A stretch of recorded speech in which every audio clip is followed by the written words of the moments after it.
Hello friends, I hope you're doing really well. Welcome to my channel and welcome Destiny. How are you doing? Nice to see you. Listen, one of the biggest things that a lot of people do to kind of stretch their shoulders is this pose called oftentimes broken wing yoga pose. And I want to just kind of go on record and say it's one of the most dangerous poses that you can start to do to destabilize the shoulder girdle, to destabilize everything in the shoulders. Now, one of the reasons why people teach it is because they say things like, oh, it's really important to open the shoulder socket. It's really important to create space in the shoulder blades. If you really think about that biomechanically, that's the absolute wrong thing you want to do. Think about a joint. We have many joints in the body. We have our shoulder joints, our hip joints, our knee joints, our ankle joints, and then of course we have all the joints in our vertebrae, and then joints in our hands and fingers. And what are these muscles doing? Well, these joints are there to create movement, and so the muscles are there to move bones and to also stabilize those joints. If we think about like the shoulder joint, which is what we're talking about today, all the muscles in the shoulders are doing two things. In the shoulder joint specifically, they're allowing range of motion, but they're also allowing the range of motion while keeping the bones hugging into the shoulder joints, because if they don't do that, guess what happens? You end up with a dislocated shoulder. And I would just ask you, is having a dislocated shoulder something you want to have in your life? I don't think so. So we really want to focus on making sure that the muscles, and especially the key muscles, are strong and stable. As you can see in this video, this person that's doing this kind of broken wing yoga pose, that they're really overstretching. They're really going beyond their range of motion. If you take your arm out to the side, and so if I'm doing this broken wing pose, I would have my arm on the ground, as you just saw, and I would kind of pull my body away. I could also do this, by the way, with the wall. You often see bodybuilders doing this kind of pose against a wall. But what I would like you to do is just bring your arm out. Now, bring your arm back as far as you can. Look at your range of motion. I've got maybe 15 degrees, more or less. Maybe 10, no, about 15. And that's my range of motion. Now, can I increase it? Yeah, I could increase it. I can do some muscle activations to increase that range of motion, but that doesn't really matter. When in your life are you really going to bring your arm back that far? Never. Probably never. You're never going to go into that range of motion. So why would you want to encourage a range of motion and create instability in something that you're never going to use anyways? All you're going to do is start to weaken all of the muscles that are supporting the shoulder joint. What you do want to do is begin to activate the muscles that are supporting the shoulder joint. Why is this so important to me? Because I used to work out incessantly. I used to go to the gym and do a lot of exercises, and guess what? I used to always stretch the muscles in my shoulder, but I also ended up injuring my shoulders a lot. And what did I do to try and fix that injury? Stretch more, to the point where I had to take a break from working out. And I used to love, and I still love, working out in the gym a lot. So every time I would have to take a break, I would always get depressed because I wasn't doing the things I love to do. And the simple thing I should have done was start to activate the muscles. So what is one of the key muscles that you want to activate? Well, there's a few, there's three, but the one that I want to talk about today is your traps. The traps just don't get a lot of press. And if you're kind of a person that works out a lot or makes a lot of exercise, and it could be volleyball, soccer, could be even running, but whatever you're going to do, if you are the kind of person who is sitting at a desk job a lot, or if you do any kind of computer work, and if you have an iPhone or some sort of mobile device, what are you doing? You're always sitting in this kind of like hunched posture. And so that is going to start weakening over time the trapezius muscle. The trapezius muscle sits on the, really technically the spine of the scapula, and it attaches all the way from T1, or well, really into your neck. So C1 all the way down to T12. And so you can see it's this huge muscle that is supporting and directing movement in the upper part of your body. One of the things that the trapezius muscle is responsible for is this extension in the upper back. One of the biggest complaints that people have is that it's hard to sit like this. Well, why is it hard to sit like this? The simple answer is weak traps. If your traps are strong, your sitting like this is never a problem. But very few people can sit like this for more than a couple of minutes because their traps are weak. If you also look at the diagram on where the traps are, you can see that one of the key things about the traps is that they support the shoulders and shoulder blades in relationship to the spine, the thoracic spine, and also the neck. So the traps play a key role in the stability of the spine in relationship to the shoulder blades as we go through different ranges of motion.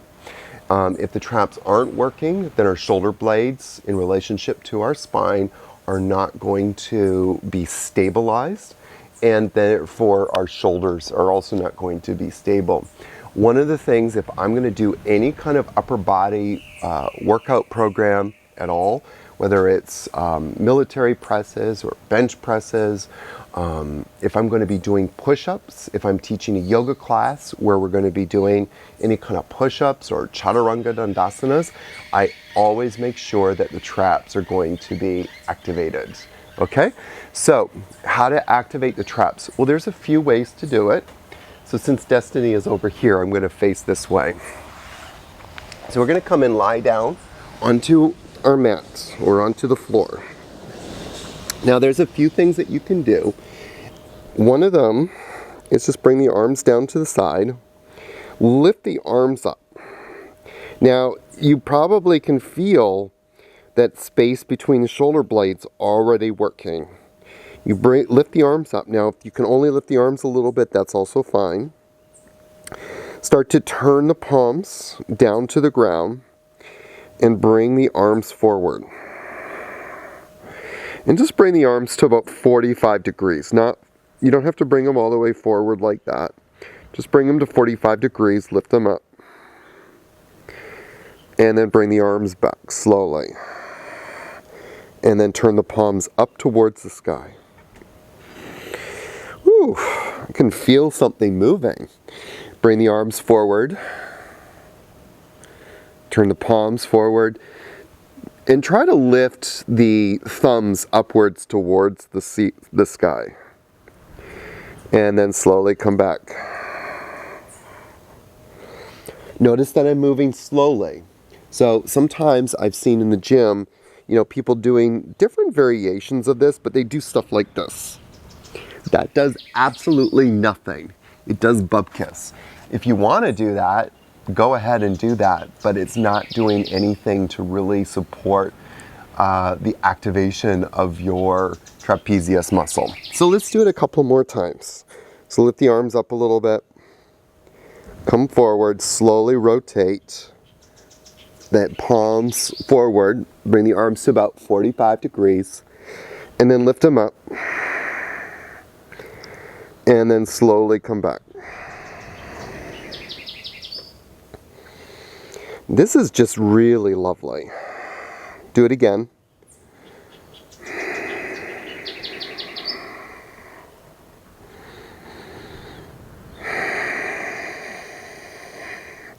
And we'll do it one more time.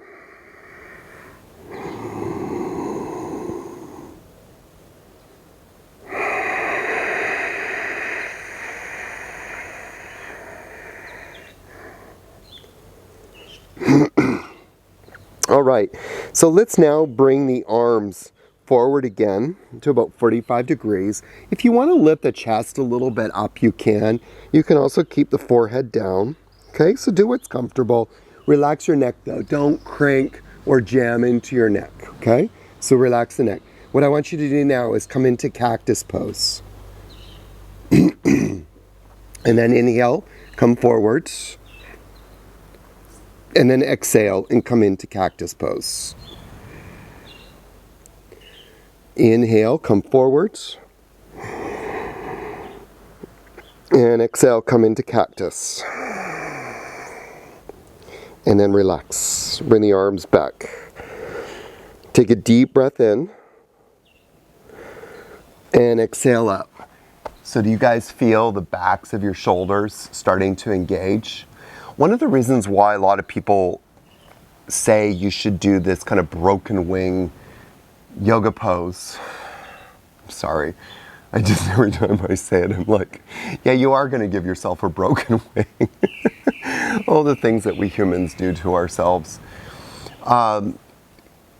Every time that you do that, what they say you're trying to do is stretch your pecs. You want to, quote unquote, release your pecs. I don't even know what that means, to be quite honest with you. Release the pecs. We want the pecs actually activated, but that's a different topic. If you have tight pecs, if you have kind of like pecs that are stuck in a tonic state, you want to kind of go to the opposite muscles. And so muscles always kind of work in pairs. Now, when we get into the shoulders, there's a lot of agonist and antagonistic muscles. But the most obvious one is to go to the opposite, the back muscles. If the pecs are really tight, it's a good sign that your traps are actually not engaging properly. And the pecs are tightening up as a protective mechanism because the other muscles, the opposite muscles, aren't working.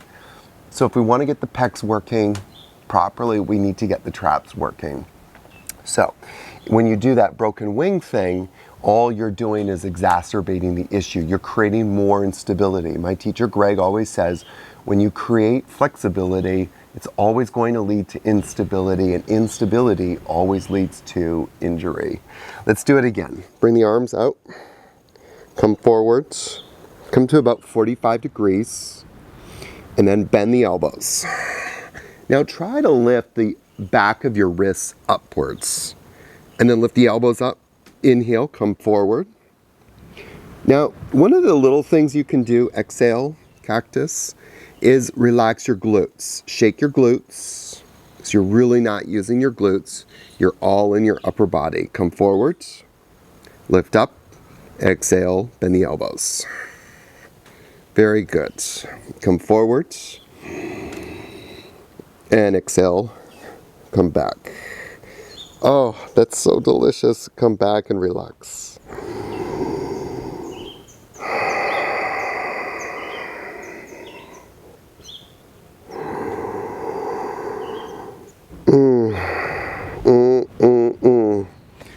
Well, my friends, you can do any kind of those variations. You can already feel that your arms are engaging.